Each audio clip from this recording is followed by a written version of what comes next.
Hey folks, welcome to DocTalk. Glad you joined us. Hey, thanks for y'all sending us some hats. We got Adams, we got Hosmer Vet Clinic, we got the Kansas Bull Test, Deseret Ranches, and today we're going to have a show on equine parasite control. Our guest, Dr. Chris Blevins. It's going to be a lot of fun.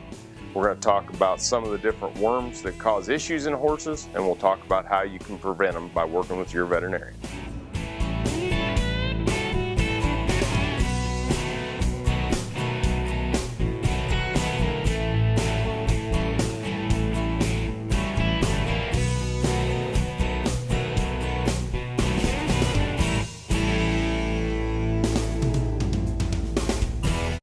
Closed captioning brought to you by Ag Promo Source. Together we grow. Learn more at agpromosource.com. This segment brought to you by Kansas Regenerative Medicine. Your stem cells, your health, your life. Hey folks, welcome to DocTalk. Dr. Blevins, Yes. Thanks for being here. Thank you, Dr. Thomson. Folks, we got Dr. Chris Blevins here from Kansas State University's Veterinary Health Center, where he heads up our ambulatory equine clinic. He's an associate clinical professor, but before we get to him, I'm going to say thanks. We got more hats that came in. Continue to send us your hats. We're going to get some hat racks and things built up, but Deseret Ranches, Adams Land and Cattle Company, the Hosmer Veterinary Clinic in Hosmer, South Dakota, and the Kansas Bull Test. So many different people, many different parts of the U.S., Florida, Nebraska, South Dakota, Kansas. Wow. It's a lot of fun. Keep sending us your hats and we'll keep putting them on the show. But today, we're going to talk with Dr. Blevins about the wormy horse. And what do we need to, what are some of the problems we get with worms? What can they cause in our horses? Yeah, with horses and really kind of any species, it's very similar, but with horses, we always think about colic, you know, and that of worms. But weight loss is the big one. That's one of the reasons that owners deworm their horses, but also diarrhea. You know, those are kind of the three big ones.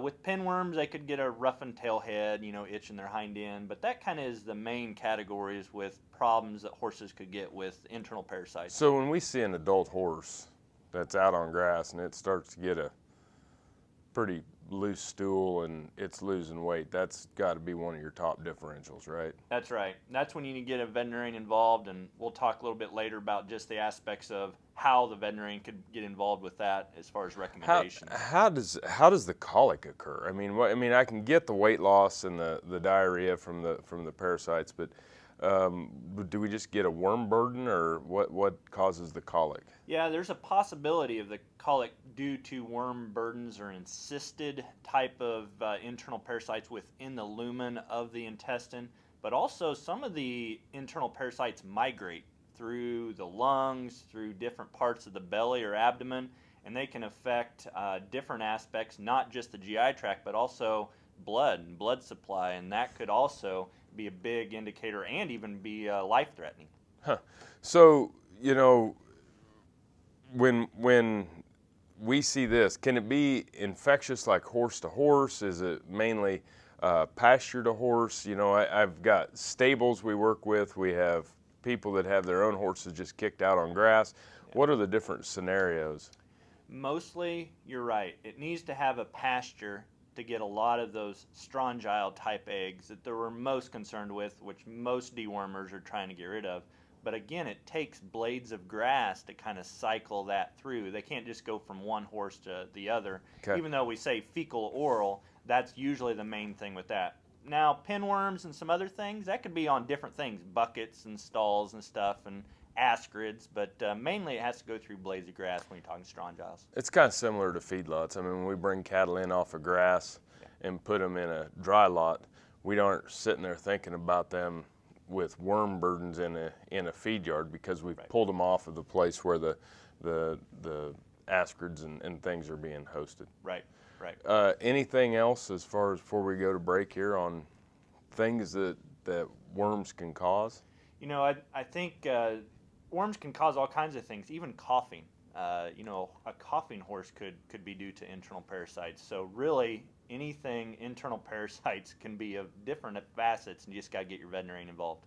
All right, folks, when we come back, we're going to start talking about some of these specific worms and things that you're going to deal with your horses with Dr. Chris Blevins.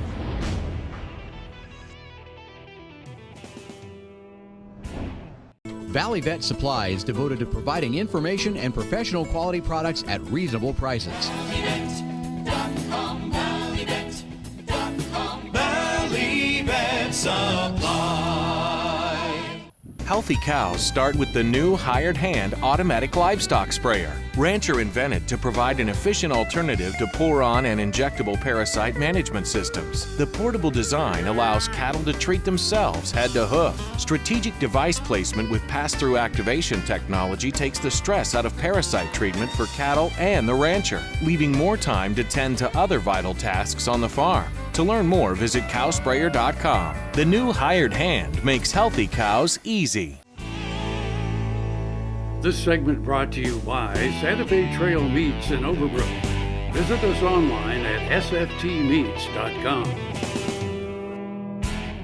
Hey folks, welcome back to DocTalk. Dr. Dan Thomson here with Dr. Chris Blevins. We're at Kansas State University, and that's where Dr. Blevins serves as our ambulatory equine practitioner and is serving horses all around and clients all around the region. So if you're in our region and you need someone to come out and take a look at your horse, this is a guy to have do it.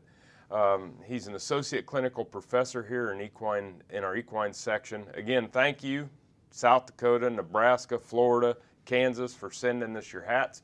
Continue to send those in. Well, Dr. Blevins, talk about some of the problems these worms can cause. What are some of the different worms that we're concerned about? You know, like we were talking about too, a lot of them is strongyles, and with horses, that's our biggest concern. That has to come through the pasture, like we talked about. But also, you can break down the strongyles into large strongyles and small strongyles. We hardly ever hear about large strongyles because the different dewormers we use have pretty much taken it out of kind of contention of being a problem. But if we ever stop deworming horses, right, I think that's when we're going to potentially have the large strongyles coming back. The resistance comes through small strongyles. They seem to be becoming more resistant to a lot of our dewormers, and that's the very prevalent strongyle type eggs. Usually it's the small strongyles. So what are some of the layman's terms for the different strongyles and things to that nature, that not necessarily little ones, but big ones, little ones? Well, when you look at that, it could have all kinds of different, just internal parasites, cystosomus. Usually when we talk to owners, we just say strongyles or internal parasites is usually when we're just worms. talking to them. Yeah, worms. Right. Right. And so what other types of worms? You got a list here of different. Yeah, we have pinworms. So when horses are, itching their hind end a lot, horses can get pinworms. It isn't one that pinworms we worry about can go from different species. I mean, this is a species specific, so it's just in horses, and horses transmit it to another horse. But if they start rubbing their hind end on stuff, getting a roughened tail head, they could have pinworms, and I think that's something we always have to kind of keep in mind based on that. The females actually deposit eggs around the outside, around underneath the tail, so that's why they get itchy back there, and that's why they rub their tail. The other one would be tapeworms. It's another one that kind of see a little bit more. Comes through the orbited mite. Has to be out on pasture. So that's kind of the secondary host, that orbited mite as it goes, and it can affect internally, usually around the cecum, ileocecal area there, potentially colic, so we can deworm based on that. I was going to say that's probably when we're going to see those colic types and symptoms with those. Yeah. It's amazing how sensitive the horse's gut is. Yep. Yeah, it's one of the shock organs of the horse, so it's one of those things where they can really react. Cows are not so much. No, they're tough. Well, I don't know if they're tough. They just don't have the same system. Other things you want to get, we got 30 seconds. We're going to go to break. Different worms or different things that people ought to think about? Yeah, lungworms. Horses can get lungworms and cough based on that. They can get it from donkeys, so just deworm your horse. You don't have to euthanize a donkey or anything, but that is stuff to remember. And then bots. Everybody always hears about bots, in the stomach, and have seen pictures probably in different magazines and things, but that's another one that can work with. Well, don't shoot your donkey as part of your worm prevention program. Yeah. Just deworm your horse. Yeah. When we come back, we're going to talk about some prevention strategies with Dr. Blevins, how to work with your veterinarian. You're watching DocTalk. Thanks for tuning in.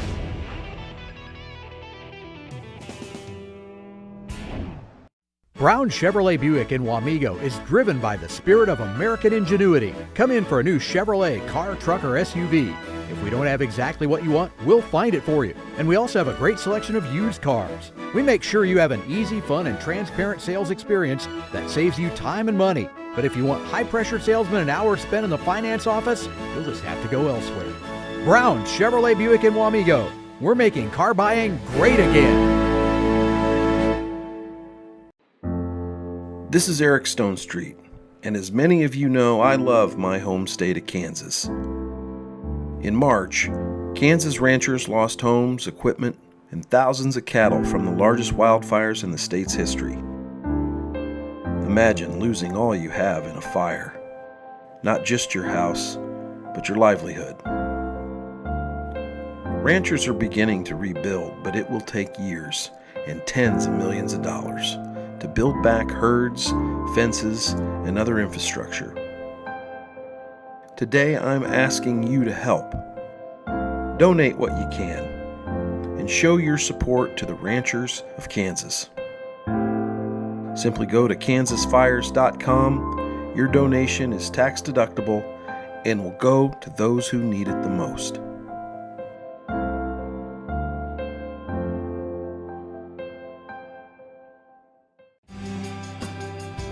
The BQA Tip of the Day, sponsored by Beringer Engelheim Vet Medica, Inc. I'm Dr. Kip Lukasevich with Production Animal Consultation. Today's BQA Tip of the Day is proper implanting technique. It's a really important implant that we give these animals at arrival or delayed implanting, whichever it may be, is that we do a proper job of doing it. Implants today give you a rate of return of about $30 to $60 and sometimes up to $80 pending the implant. And so it's just really important that we get that implanting correctly. It's really important that we have disinfect the ear on arrival.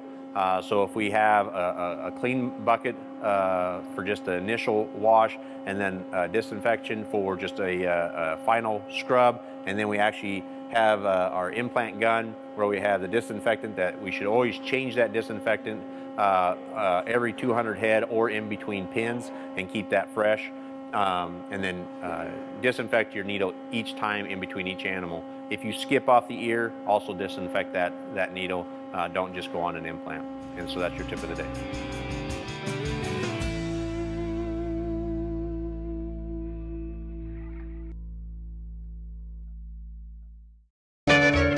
Ag Promo Source is a unique group of marketing specialists with one mission: help your ag business grow. Each affiliate has their own area of expertise, and they work together to bring you advice, products, and services. To get started, visit agpromosource.com. Ag Promo Source. Together we grow.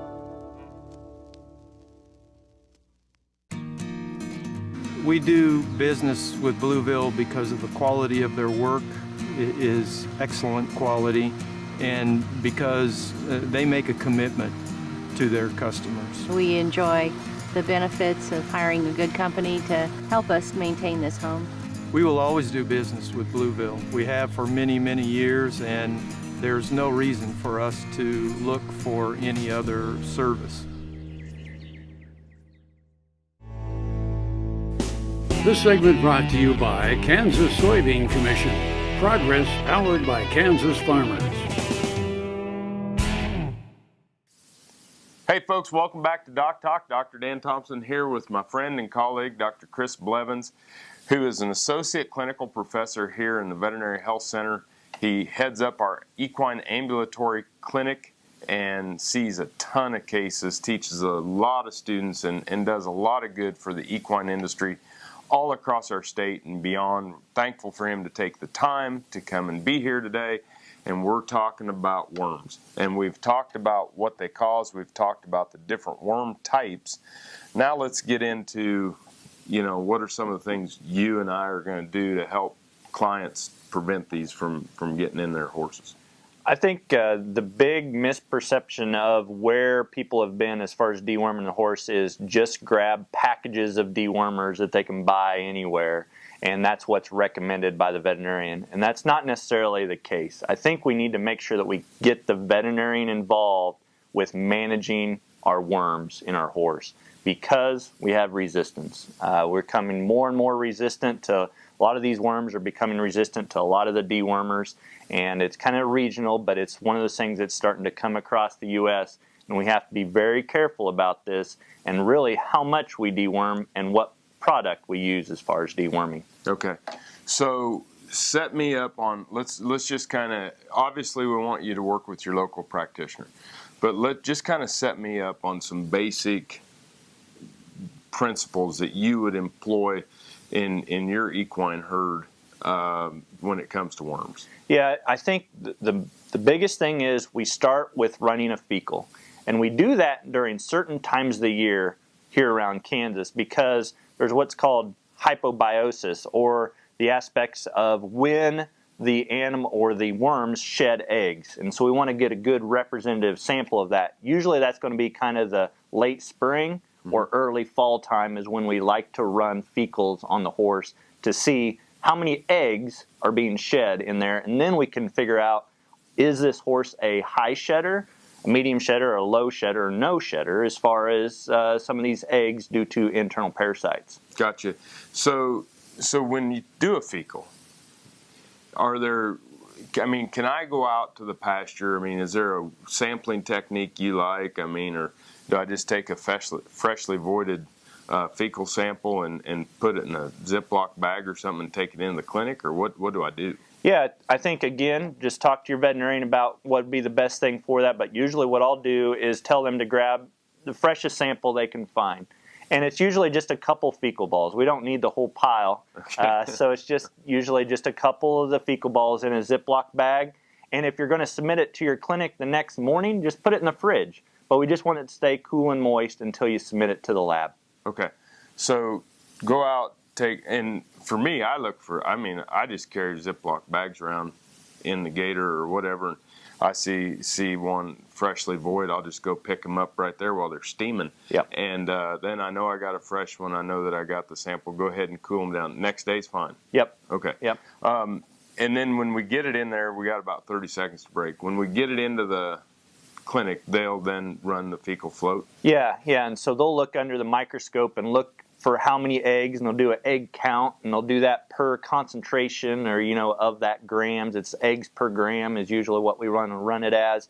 And so I think that's something. In addition, usually horses, we do individuals and not like big herds. So if you know which horse is defecating, we write that on the Ziploc because we want to know each horse individually. Perfect. When we come back, more about prevention of worms in your horses with Dr. Chris Blevins.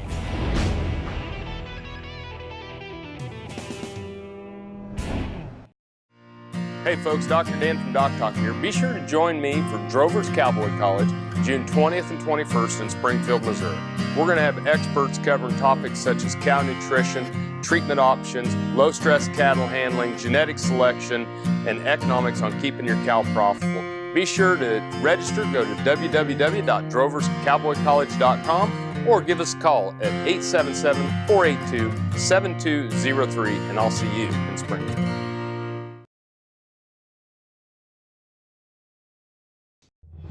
No matter where, no matter why, the Veterinary Health Center at Kansas State University is committed to providing quality patient care to animals and exceptional customer service to their owners. From routine checkups to emergency and specialty care, our world-renowned specialists and experienced professionals are here to discover, to teach, and to heal. Let us know. How can I help? How can we help? Grain sorghum is one of the most important cereal crops worldwide, and Kansas leads the nation in its production. Over the years, sorghum has been either exported, used in animal feed domestically, or for other industrial uses. Recently, its use in the ethanol market has seen tremendous growth, with 30% of domestic sorghum typically going to ethanol production. Kansas Grain Sorghum is committed to sorghum research, market development, and education. Learn more at ksgrainsorghum.org. Soil is the life of a farm, and for 25 years, SureCrop Liquid Crop Nutrition has helped growers produce abundant quality crops while preserving and improving the soils they steward. SureCrop offers complete soil and plant analysis with cropping recommendations, delivery direct to your on-farm storage, and quality crop nutrition custom blended for your field. Choose SureCrop for the assurance of excellence for your soil. Call today or visit their website for more information. I was in an accident where I fell off a roof. I don't know why I started to research stem cells, but I did. And I visited with the doctors. They were excellent. I had my neck done, my shoulders done, section of my back, my hips, my sacrum, my sciatica, and my tailbone. Now I am having better range of motion in my arms and my neck and my back. It was a long road to get there, but I'm so glad that I found them. This segment brought to you by Kansas Farm Bureau, the voice of agriculture. To join today or more information, go to kfb.org or find us on Facebook or Twitter. Hey folks, welcome back to DocTalk. Dr. Dan Thomson here with Dr. Chris Blevins, and we're talking about deworming. And so we've taken the samples, we've identified which horse they came from, we've sent them in the clinic, and they've run their... Now, will you do it before you worm and after you worm, so you can see if there's resistance? I mean, how do we determine if there's resistance? Yeah, I think the biggest thing is to also remember, when do you collect the sample? And I usually tell people, make sure it's been at least a month since their last deworming when they're getting their first sample. Okay. So that's usually what we do in that aspect. So then we kind of have a clean slate of where we're at. Don't just deworm and then let's run in a fecal just to see where we're at, because it's more likely it's not going to be a good representative sample initially. And then after that, we make recommendations, whether they are high shedders, medium shedders, or low shedders, based on their eggs per gram. And the veterinarian can work with you in figuring out what dewormer let's try first. And usually after you deworm, then we go 2 weeks after that, and let's see if it decreased that count. And so I think that's the biggest thing we want to make sure is we get greater than 90% reduction in the eggs per gram after deworming. And we're doing those in cattle, the fecal egg reduction tests and different things of that nature. So talk to me about what you guys are kind of recommending right now. What's the core recommendation on deworming times of the year and obviously switching of products? Yeah, I think the biggest thing that we do is, again, based on the fecal. Usually a spring-fall deworming is usually what twice a year. And that's even if there's no parasite seen or minimal or low eggs per gram or low shedder on a horse. Why? Is because we don't want large strongyles to come back and cause issues, and that's where it can get into blood vessels and stuff like that we were talking about earlier. So I think we have to be careful not to just stop deworming even when we run eggs per gram. Okay. And then we hear things about, I mean, in cattle we hear about the resistance, but we only got a couple of products. And so is that the same in equine? I mean, you only have a few products. Yeah. So when you talk about switching them back and forth and things to that nature, we do that some in beef, but I don't know how big a difference it makes. Yeah, and I think that's something that even in horses we're still trying to figure out, like what's going to be the best thing, because prior to doing the fecals, it was like rotate dewormers, and then people start just rotate from one dewormer to the next every month, and then we're potentially going to get more and more resistance, possibly, as we're looking forward in the future of this. So I think that's something we have to keep in mind. We have internal parasites, we have different dewormers, but none that are new coming out. We have the moxidectins, the ivermectins, the praziquantel for the tapeworms, and then we have Panicure or fenbendazole, and other products that are out there. So it's kind of minimal, but we have those to kind of work with. Great. Well, thanks for being on the show. As always, Dr. Blevins is a great source of information, all things equine and a few other species as well. Folks, thanks for watching DocTalk. Remember, if you want to learn more about us, find us on the web at www.doctalktv.com. Always work with your local veterinarian. For Dr. Chris Blevins, I'm Dr. Dan Thomson here at Kansas State University. Thanks for sending us your hats. Thanks for watching DocTalk, and I'll see you down the road.